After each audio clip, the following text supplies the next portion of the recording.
Hello student, कैसे हैं आप सभी। मैं राकेश कुमार स्वागत करता हूं आप सभी का आपके अपने चैनल डीसी मैथ्स पाटन पे। डीसी मैथ्स पाटन जो आपको प्रोवाइड कर रहा है आपके क्लास 10th मैथ्स का सोल्यूशन, वो भी आपके अपने लैंग्वेज हिंदी में। आज हम देखने वाले हैं चैप्टर नंबर 6 जो कि आपका है यूनिट 2। यहाँ पे हम देखने वाले हैं चैप्टर 6 एंड 7 यूनिट 2 के अंतर्गत। तो आइए बढ़ते हैं आगे। सबसे पहले हम बात कर लेते हैं इसके मार्क्स के ऊपर कि इसमें हमें कितने मार्क्स मिलने वाले हैं। तो अगर मार्क्स की बात की जाए तो ब्लूप्रिंट के हिसाब से हमारे इस जो चैप्टर से आने वाले क्वेश्चन है वो है आपके 8 नंबर के। काफ़ी इंपॉर्टेंट, काफ़ी सरल और सबसे आसान अगर देखें तो मार्क्स के मामले में, क्योंकि आपका अगर देखें तो यहाँ पे जो मार्क्स मिलने वाला है इसमें 1 + 1 + 2 + 4 मीन्स क्या मतलब है सर कि 1 नंबर के 2 क्वेश्चन आने वाले हैं, 2 अंक के 1 क्वेश्चन, 4 अंक के 1 क्वेश्चन। काफ़ी संतुलित है ये और बहुत सरल 2 ही चैप्टर हैं। समझ गए आप। जिसका नहीं हो पा रहा है दोनों चैप्टर तो इम्पोर्टेंट करके आप आराम से इस चैप्टर से 8 में 8 लेके आ सकते हैं। लेकिन हमें इम्पोर्टेंट पर ध्यान नहीं देना है, इम्पोर्टेंट के साथ साथ हमें कॉन्सेप्ट पर ध्यान देना है। आइए बढ़ते हैं आगे और देखते हैं हम इस चैप्टर नंबर 6 जिसका नाम है निर्देशांक ज्यामिति कोऑर्डिनेट ज्योमेट्री। आखिर ये है क्या स्टूडेंट्स। हम जानते हैं, हम सभी गूगल मैप्स चलाते हैं कि एक पॉइंट से अर्थात हमारे गांव से, हमारे एरिया से अगर हमें किसी और एरिया का अगर लोकेशन पता करना है, उनके बीच का डिस्टेंस पता करना है तो गूगल मैप से आसानी से कर सकते हैं। आखिर गूगल मैप चलता किससे है? वो चलता है कहीं ना कहीं इसी पर आधारित है वो कि 2 बिंदुओं के बीच की दूरी हम कैसे निकालते हैं। आखिर वो भी हम आगे पढ़ने वाले हैं। लेकिन सबसे पहले अगर मैं और मेरा मित्र किसी एक तीसरे मित्र को उसको हमारे किसी एरिया का एड्रेस बताना है, मैं और मेरा एक मित्र है, हम दोनों का एक तीसरा मित्र है, उस तीसरे मित्र को हम क्या कर रहे हैं, एक एड्रेस बता रहे हैं कि आपको वहाँ पहुँचना है, हम भी पहुँच रहे हैं। तो आखिर उसको किस तरीके से बताया जाए कि मैं बताऊँ चाहे मेरा दोस्त बताए, वो उस जगह पे पहुँच जाए। क्योंकि हम जानते हैं कि दोनों बताएंगे तो बताने का तरीका अलग अलग हो सकता है, दूरी बताने का तरीका अलग अलग हो सकता है कि इस जगह से इस जहाँ पहुँचना है वहाँ तक की दूरी इतनी है, मैं बताऊंगा तो कुछ और बता सकता हूं। तो इसी के सलूशन के लिए रेने दकार्ते जी ने क्या किया कि एक प्लेन में उन्होंने एक खड़ी लाइन और एक आड़ी लाइन, एक vertical line and horizontal line draw किया। क्या कर रहे हो सर कि मैं कह रहा हूं कि रेने दकार्ते उन्होंने क्या किया कि किसी भी पॉइंट का पोजीशन पता करने के लिए, पॉइंट कर लीजिए इस बात को, पोजीशन क्या करने वाले हैं, पोजीशन पता लगाने वाले हैं इस चैप्टर में पूरा। तो उन्होंने क्या किया, एक वर्टिकल लाइन ड्रॉ कर दिया ऐसे। चलिए इसको थोड़ा बड़ा बनाते हैं ताकि इसके नामकरण में भी आसानी हो। एक वर्टिकल लाइन उन्होंने ड्रॉ किया और एक हॉरिजॉन्टल लाइन उन्होंने ड्रॉ किया। कहाँ? इस प्लेन पे। ये जो सरफेस है वो क्या हुआ, प्लेन हुआ, समतल हुआ आपका। तो और ड्रॉ करने का तरीका भी देखिए, बिल्कुल परपेंडिकुलर, एक दूसरे पर लंबवत। क्या कह रहे हो सर? एक दूसरे पर 90 डिग्री बनाते हुए। यहाँ कितने का एंगल बनेगा? पूरा 90 डिग्री का। तो उन्होंने इस तरीके से ड्रॉ किया। अब पहली चीज, सबसे पहले हमने देखा कि ये दोनों लाइन जैसे ही ड्रॉ किया जाता है वो एक दूसरे को इस पॉइंट पे काट रहे हैं, और जिस बिंदु पर ये एक दूसरे को काटते हैं या जहाँ पे ये लंबवत हो रहे हैं उसको कहा जाता है ओ मूल बिंदु। क्या? मूल बिंदु, ओरिजिन है ये, मूल बिंदु, ओरिजिन आपका कहलाता है ये। सबसे पहले ये बात हमें ज्ञात होना चाहिए, ओरिजिन। अब जैसे ही ये लाइन ड्रॉ होता है हम देख रहे हैं स्टूडेंट कि यहाँ पे ये लाइन इस तरीके से, ये लाइन इस तरीके से, ये एक भाग हुआ, ये दूसरा भाग, ये तीसरा भाग, ये चौथा भाग। अर्थात ये जो प्लेन है 4 भागों में बट गया। इनका भी कुछ स्पेशल नाम है। लेकिन इससे पहले ज़रा देख लेते हैं कि जैसे ही मैंने इस लाइन को ड्रॉ किया तो ये जो है, ये जो समतल है वो अब सामान्य समतल नहीं है। ये जो समतल है, जिस प्लेन पे मैंने, जिस तल पे मैंने इन लाइंस को ड्रॉ किया है, इन रेखाओं को मैंने खींचा है, अब ये जो तल है वो क्या कहलाने लग जाएगा? निर्देशांक तल कहलाने लग जाएगा। जिस तल पे हमने ये जो रेखाएं हैं उसको खींची हैं वो तल सामान्य तल नहीं, निर्देशांक तल कहलाने लग जाएंगे, XY प्लेन या XY तल कहलाने लग जाएंगे, या कार्तीय तल कहलाने लग जाएंगे। 1 मार्क का क्वेश्चन बन सकता है, याद रखिएगा। अब ये क्या कहलाने लग जाएगा, कार्तीय तल, कार्तीय समतल या निर्देशांक तल। चलिए बढ़ते हैं आगे। और ये जो रेखाएं हैं वो क्या कहलाते हैं, आपके अक्ष कहलाते हैं। क्या कहलाते हैं, अक्ष कहलाते हैं। तो इसमें से ये जो लाइन दिखाई दे रही है हॉरिजॉन्टल लाइन, क्षैतिज रेखा, वो कहलाता है आपका एक्स अक्ष, ये कहलाता है आपका एक्स अक्ष, और ये कहलाता है आपका वाई अक्ष, एक्स एक्सिस वाई एक्सिस। हो गई बातें, एक्स एक्सिस वाई एक्सिस। अब इसके बाद हम बढ़ते हैं कि ये जो चार खाने हैं, ये जो चार भाग बटे हुए हैं, आखिर ये क्या कहलाते हैं। तो अक्षों द्वारा बांटे गए समतल के ये चार भाग क्या कहलाते हैं, निर्देशांक कहलाते हैं, सॉरी चतुर्थांश कहलाते हैं, चतुर्थांश कहलाता है। ये होता है आपका पहला चतुर्थांश, ये होता है आपका पहला चतुर्थांश, ये होता है आपका दूसरा चतुर्थांश, ये कहलाता है तीसरा चतुर्थांश, ये कहलाता है चौथा चतुर्थांश। तो पहला, दूसरा, तीसरा, चौथा चतुर्थांश क्वाड्रेंट्स ये कहलाते हैं। इनमें एक्स और वाई के अलग अलग वैल्यू होते हैं। अब ये एक्स और वाई वैल्यू क्या है सर, आइए बढ़ते हैं आगे। स्टूडेंट्स हम देख रहे हैं कि ये जो तीर के निशान है दोनों विपरीत दिशाएं हैं, वैसे ही वाई अक्ष के लिए भी। तो इसी से इनका डायरेक्शन पता चलता है, इनका जो दिशा पता चलता है, और दिशा के आधार पर इनका मान पता चलता है कि अगर मैं इस दिशा में आगे बढ़ूं, इस दिशा में अगर आगे बढ़ूं, अर्थात ये क्या हुआ आपका पॉजिटिव एक्स एक्सिस, धनात्मक एक्स अक्ष कहलाता है। ये क्या कहलाता है, ये धनात्मक एक्स अक्ष। वहीं अगर इसके विपरीत दिशा की बात करूं तो ये कहलाता है आपका माइनस एक्स अक्ष, अर्थात ऋणात्मक एक्स की दिशा में, ऋणात्मक एक्स की दिशा में। और ये ऊपर की ओर धनात्मक वाई अक्ष और ये नीचे की ओर ऋणात्मक वाई अक्ष। इतनी बातें क्लियर हैं। अब इसके बाद हमने दिशा जान लिया, क्वाड्रेंट्स पता चल गया हमें, उसके बाद हमने जान लिया मूल बिंदु के निर्देशांक, मूल बिंदु क्या होते हैं।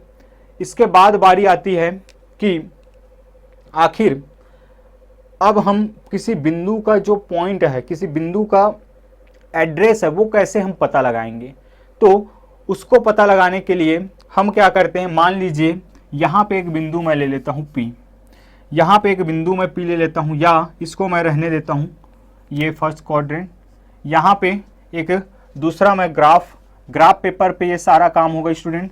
इसीलिए चैप्टर 7 अगर आपको पढ़ना है अच्छे से, तो ये चैप्टर 6 अगर आपने अच्छे से कर लिया तो आप आगे आने वाले चैप्टर्स में काफ़ी अच्छे परफॉर्म कर सकते हैं। आपका बेसिक यहीं से क्लियर होगा कि क्या होता है निर्देशांक, कैसे हम ग्राफ ड्रॉ करेंगे ये। चलिए अब क्या होता है कि यहाँ पे मैंने एक बिंदु लिया P, ये ले लिया बिंदु P।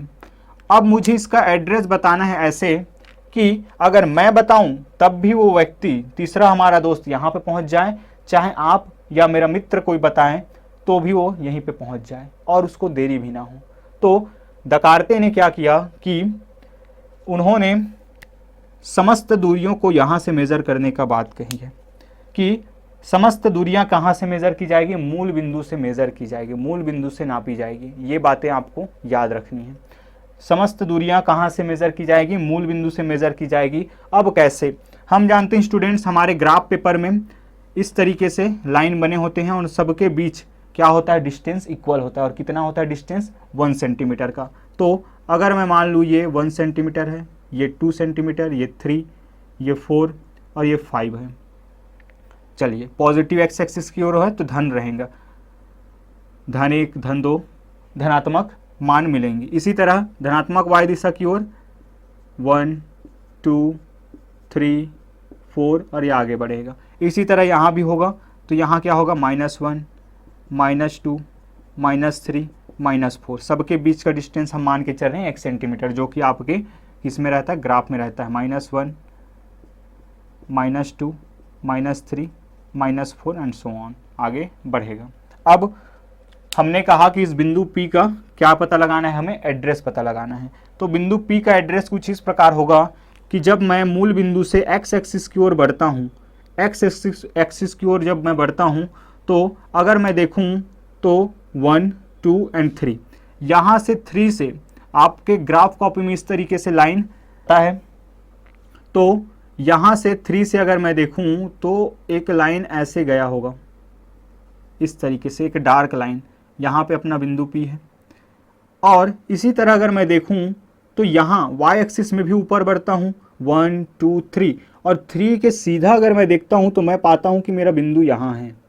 और अगर दूसरे लैंग्वेज में हम कहें तो इस बिंदु का निर्देशांक हम कैसे पता लगाएंगे कि मैंने 3 स्टेप्स यहाँ तक आगे बढ़ा, 3 स्टेप इस दिशा में आगे बढ़ा, तो अब यहाँ से जाने वाले लाइन और यहाँ से इधर जाने वाले लाइन जहाँ एक दूसरे को काटेंगे वही मेरा बिंदु का एड्रेस होगा, वही मेरा बिंदु होगा कि यहाँ पे है वो बिंदु। अब आखिर मैं एड्रेस कैसे बताऊंगा उसको, तो मैं कहूँगा कि ये रहा y एक्सिस से कितनी दूरी पर, 3 इकाई की दूरी पर, और x एक्सिस से भी कितनी दूरी पर, 3 इकाई की दूरी पर। x एक्सिस से 3 इकाई दूरी पर ऊपर की ओर हमें बढ़ना है, y एक्सिस से 3 इकाई की दूरी पर आगे की ओर बढ़ना है, जो है मेरा बिंदु है। तो क्या हो जाएगा 3,3 इस तरीके से आपको लिखना है। अब ये जो चीज़ है वो क्या कहलाता है, ये जो चीज़ है वो क्या कहलाता है, ये कहलाता है किसी बिंदु का निर्देशांक। क्या कहलाता है स्टूडेंट, किसी बिंदु का निर्देशांक। तो यहाँ से अगर मैं लिखूं कि बिंदु P का निर्देशांक है, बिंदु P का निर्देशांक कितना है, बिंदु P का निर्देशांक है आपका 3,3, और इन समस्त बातों को केवल आपका ये चीज़, इस लिखने का तरीका P ऑफ 3,3 ये जो है इन सभी शब्दों को अकेला दर्शा देता है कि बिंदु P का जो निर्देशांक है 3,3 है, जिसमें से ये जो 3 है जो सबसे पहले लिखा जाएगा वो आपके x कोऑर्डिनेट कहलाते हैं, x निर्देशांक, और ये जो है स्टूडेंट जो बाद में लिखे जाएंगे कॉमा के बाद वो कहलाते हैं आपके y निर्देशांक। क्या, y निर्देशांक, y कोऑर्डिनेट, और ये x निर्देशांक बड़ा ही इंपॉर्टेंट है। साथ ही साथ इनका एक स्पेशल नाम होता है जो क्या कहलाता है आपका, कि अगर मैं देखूं कि P x, y is equal to क्या है आपका, कि P x y की जगह पे क्या है आपका 3,3। तो ये जो होता है x को हम कहते हैं भुज, x कहलाता है भुज, एब्सिसा भुज कहलाता है, और ये कहलाता है आपका कोटि। बहुत ही इंपॉर्टेंट है ये कहलाता है आपका कोटि। 1 मार्क का क्वेश्चन आपका पूरी तरीके से तैयार हो रहा है स्टूडेंट, ध्यान से समझिएगा। ये कहलाता है आपका ऑर्डिनेट कोटि। अब हमने इतनी बातें सीख ली हैं कि इससे हम आगे आने वाले एक्सरसाइज को बना सकते हैं। अगर कुछ बातें रह गई है तो ये कि आखिर दकार्ते जी ने इतना अच्छा काम किया तो क्या उनके लिए कुछ बनता है, तो बनता ये है कि इन सभी जो चीज़ें हैं, जो प्रोसीजर हम कर रहे हैं, या ये जो पद्धति है जिस पद्धति से हम क्या कर रहे हैं स्टूडेंट्स, हम इस पॉइंट का एड्रेस पता कर रहे हैं, तो ये कहलाता है आपका उनके नाम पर कार्तीय पद्धति या कार्तीय निर्देशांक पद्धति, कार्टेशियन कोऑर्डिनेट सिस्टम ये आपका कहलाता है। याद रखिएगा इस बात को। काफ़ी चीज़ें हमने यहाँ सीखी। सबसे पहले हमने जाना कि एक वर्टिकल लाइन एक हॉरिजॉन्टल लाइन ड्रॉ करने से दोनों एक दूसरे पर लंबवत ड्रॉ करेंगे तो ये जो तल है वो 4 भागों में बटेंगे, जिसे हम क्वाड्रेंट्स कहेंगे, जिसे हम निर्देशांक कहेंगे। और साथ ही साथ ये जो अक्ष हैं वो x अक्ष, ये y अक्ष, इनकी 4 दिशाएं, x अक्ष के धनात्मक x अक्ष, ऋणात्मक x अक्ष, उसी प्रकार y अक्ष के धनात्मक y अक्ष, ऋणात्मक y अक्ष, इन पर अलग अलग मान होंगे। और जहाँ पे दोनों एक दूसरे को काटेंगे लंबवत वो मूल बिंदु कहलाता है। और मूल बिंदु का निर्देशांक होता है, यहीं पे आप जान लीजिए, मूल बिंदु का निर्देशांक होता है 0,0। काफ़ी बहुत अच्छा प्रश्न है ये, बहुत सरल सब प्रश्न। ऐसे ही प्रश्न आपको पूछे जाएंगे कि मूल बिंदु के निर्देशांक खाली स्थान होते हैं। तो इस तरीके से फिर हमने बिंदु P को जाना कि कहाँ कैसे हमें एड्रेस पता लगाना है। तो इसमें से ये पहले लिखे जाने वाले वैल्यू आपके x निर्देशांक होते हैं और दूसरे नंबर पे लिखे जाने वाला y निर्देशांक। इसका इस स्पेशल नाम होता है जो होता है आपका भुज, एब्सिसा, और y जो होता है कोटि कहलाता है, ऑर्डिनेट कहलाता है। आइए बढ़ते हैं आगे और इन पर कुछ बेस्ड क्वेश्चन हम करते हैं जो कि होगा आपके एक्सरसाइज 1 से। एक्सरसाइज 1 में जाने से पहले स्टूडेंट्स कुछ बातें और जिनके बारे में हमें जानना बहुत ज़्यादा आवश्यक है, वो है कि अगर ये हमारा क्या हो गया, y एक्सिस और x एक्सिस, ये x ये y एक्सिस। अब हम क्या करते हैं कि एक कंडीशन लेते हैं और ये कहलाता है आपका O, मूल बिंदु, जिसका निर्देशांक होता है 0 0। अगर मैं इस दिशा में देखूं तो अगर मैंने 0 से यहाँ तक की दूरी 1 सेंटीमीटर जो कि आपके ग्राफ में बना होता है वैसे ही मैं यहाँ ले लेता हूँ, ये 2 ये 3, ऐसे ही ये वहाँ 1 2 3 और ये 4, ये हमारे पास हो गया, ये x एक्सिस ये y एक्सिस, ये नेगेटिव x एक्सिस ये नेगेटिव y एक्सिस। अब मैं कह रहा हूँ कि अब बिंदु किसी कोऑर्डिनेट में नहीं है, वो किसी भी चतुर्थांश में नहीं है, वो कहाँ है, पहला केस x एक्सिस में है, अक्षों पर हम बिंदुओं को देखने वाले हैं। तो अगर मेरा बिंदु मान लूँ कि यहाँ पे 2 पे है, अब ज़रा इसका अगर ये बिंदु P है जो 2 पे है तो P का निर्देशांक आखिर क्या होगा। ये बड़ा ही अच्छा क्वेश्चन आता है कि x एक्सिस पर y के निर्देशांक और x के निर्देशांक क्या होंगे। अगर x के निर्देशांक क्या होता है, हम जानते हैं कि x में हम कितना चलेंगे, बिंदु तक चलेंगे, तो बिंदु तो यही है, तो 1 2, तो x कोऑर्डिनेट क्या हो गया आपका, x निर्देशांक हो गया 2, ये तो हो गया मान x का, तो ये मैं लिख देता हूँ x का निर्देशांक हो गया आपका क्या 2। एब्सिसा या भुज बराबर क्या हो गया आपका, भुज यहाँ पे अगर हम मान लें ब्रैकेट में x निर्देशांक अगर हम लिख लें तो x निर्देशांक क्या मिल गया आपको, 2 मिल गया।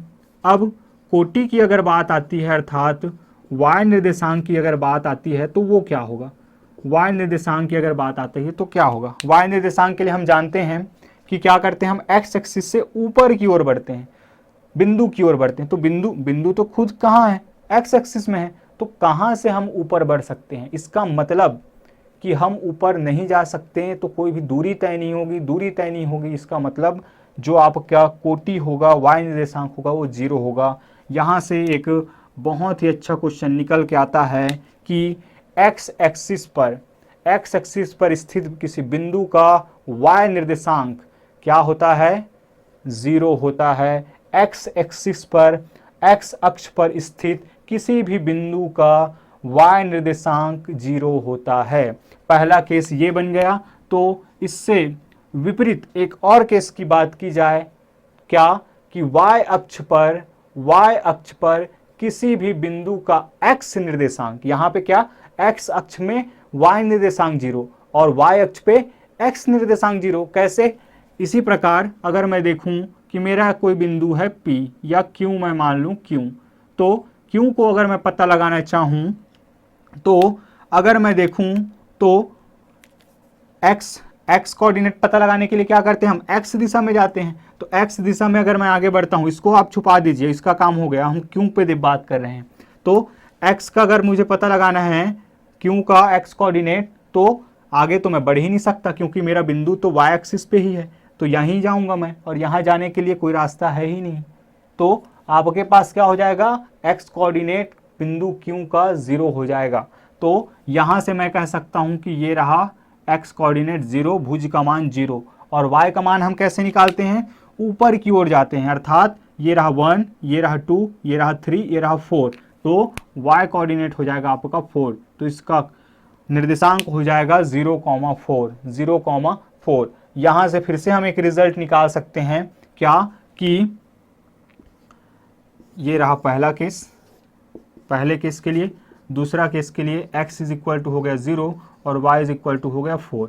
तो कब, जब बिंदु ये है प्रथम में, जब बिंदु x एक्सिस पर हो, और ये दूसरा जब बिंदु कहाँ हो, y अक्ष पर हो, तब क्या हो जाएगा हमारा, जो y एक्सिस पर है तो x का कोऑर्डिनेट जो होगा 0 होगा। आइए बढ़ते हैं आगे, और एक और केस पर हम बात करते हैं कि अगर मैं क्या करता हूं कि x एक्सिस के पैरेलल एक लाइन ड्रॉ कर देता हूं, ये रहा x एक्सिस, ये रहा y एक्सिस, x एक्सिस के पैरेलल अगर मैं कहीं पे भी अगर लाइन ड्रॉ कर देता हूं इस तरीके से, पैरेलल क्या होता है, जो कभी भी एक दूसरे को कट नहीं करेंगे, तो ये हो गया आपका 0, ये अगर 1, ये 2, ये 3, ये 1 2 3, ये 4, ये -1 और ये -2, ये -3 मान लीजिए, ये -2, ये -3, ये -4,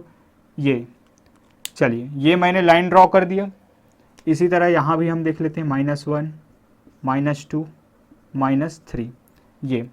तो अगर हम देखें स्टूडेंट्स तो हो क्या रहा है कि इस पर y का जो मान है, y का मान जो है वो कांस्टेंट हो गया है। कब? जब हमने x एक्सिस के पैरेलल एक लाइन ड्रॉ किया, x एक्सिस के पैरेलल एक लाइन ड्रॉ किया तो आपका जो y एक्सिस है वो, उसका जो y कोऑर्डिनेट है वो यहाँ -3 पे आके रुक गया। किंतु आप देखिए ये तीर का निशान क्या बताता है आपको कि अनंत की ओर ये जाने वाला है। तो हमारा जो x एक्सिस है, x एक्सिस के पैरेलल ये जो लाइन हमने ड्रॉ किया है उसमें जो है x कोऑर्डिनेट्स का वैल्यू चेंज होता जा रहा है। हम आगे बढ़ते जाएंगे, वैल्यू चेंज होता जाएगा, किंतु उसके लिए जो y कोऑर्डिनेट है वो वही का वही रहने वाला है। ये आगे आपका काम आ सकता है। तो याद रखिएगा कि x अक्ष के समांतर खींची गई रेखा में जो y निर्देशांक है वो नियत होता है। x अक्ष के समांतर खींची गई रेखा में y निर्देशांक क्या होता है, या उसके लिए y निर्देशांक क्या होता है, आपका नियत होता है। इसी तरह अगर हम देखें अगले के रूप में, आगे के केस में, तो अगर मैं y एक्सिस के पैरेलल एक लाइन ड्रॉ कर दूं, y एक्सिस के पैरेलल एक लाइन ड्रॉ कर दूं तो वहाँ पे जो होगा y x एक्सिस का जो या x कोऑर्डिनेट जो होगा वो क्या होगा, आपका कांस्टेंट होगा। x कोऑर्डिनेट जो होगा वो कांस्टेंट होगा।